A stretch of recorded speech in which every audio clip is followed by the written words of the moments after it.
The mass of an electron is 9.1 multiply 10 की power minus 31 kilogram. Its speed is 812 metre per second. Find de Broglie wavelength. De Broglie wavelength का relation ऐसा example कल भी दिया था, तो ये रिलेशन था lambda is equal to h upon m we.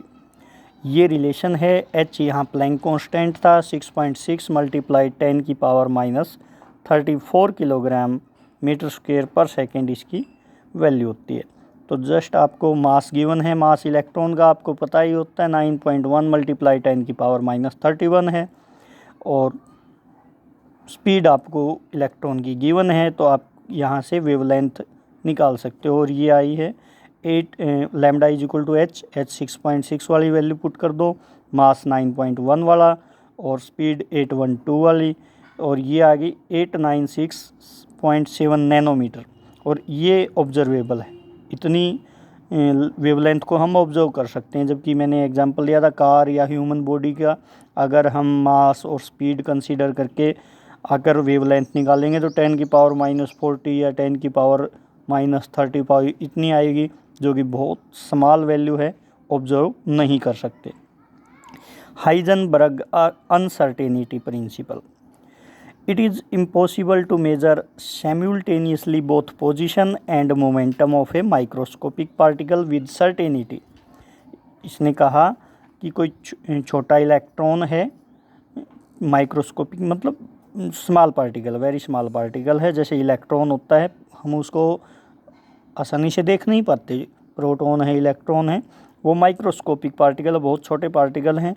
उनकी अगर पोजीशन और मोमेंटम यानी स्पीड और एग्जैक्ट उसी टाइम पे पोजीशन भी बतानी और उसी टाइम पे उसकी स्पीड भी बतानी, दोनों को अगर एक साथ मेज़र करने की कोशिश की जाए तो ये पॉसिबल नहीं है.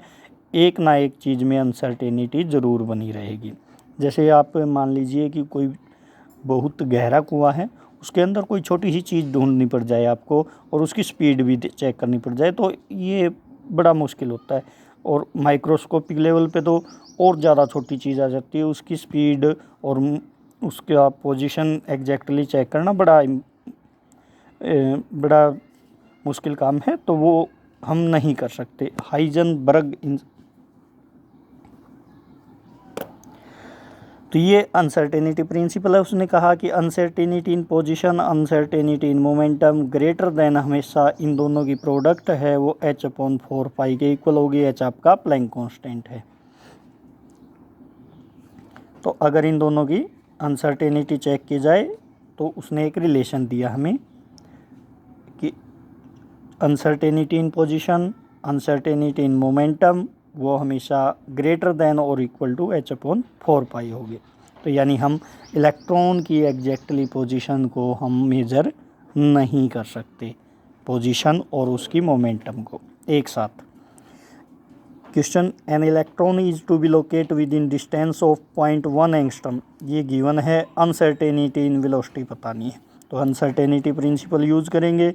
इलेक्ट्रॉन का मास हमें पता होता है, uncertainty in velocity find out करनी है. Del x change in position with in distance कितना है 0.1. अनसर्टेनिटी इन पोजीशन गिवन है आपको 0.1 एंगस्ट्रम, इतनी डिस्टेंस के अंदर अंदर है वो. तो आप अनसर्टेनिटी इन वेलोसिटी बता सकते हो. h divided by 4 divided by pi. x इस साइड ले आओ, एंगस्ट्रम है, एंगस्ट्रम की वैल्यू पुटअप कर दो और उसके बाद मास ऑफ इलेक्ट्रॉन पुटअप कर दो. तो 5.79 मल्टीप्लाई 10 की पावर 6. ये वैल्यू देखो आप, अनसर्टेनिटी इन वेलोसिटी कितनी बड़ी वैल्यू है. अनसर्टेनिटी इन वेलोसिटी अगर मान लीजिए लोकेट कर दिया अपने पोजीशन को, तो वेलोसिटी में इतनी अनसर्टेनिटी बनी रहेगी. तो इम्पॉसिबल है ये, इतनी बड़ी अनसर्टेनिटी, तो काफ़ी सारी बड़ी वैल्यू होगी.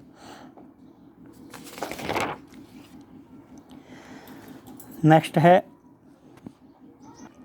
एक golf ball has mass 40 gram. Golf ball का मास दिया है 40 ग्राम और स्पीड दी है 45 metre per second. If accuracy है स्पीड की 2%. Find uncertainty in position. Uncertainty in speed कितनी गिवन है 2% ऑफ 45 मीटर पर सेकेंड. और अनसर्टेनिटी इन स्पीड या वेलोसिटी हम निकाल देंगे। 2% का मतलब क्या है, 2 × 45 डिवाइडेड बाई 100, 2% निकल जाएगी इसकी स्पीड, यानी अनसर्टेनिटी इन स्पीड कितनी है 0.9।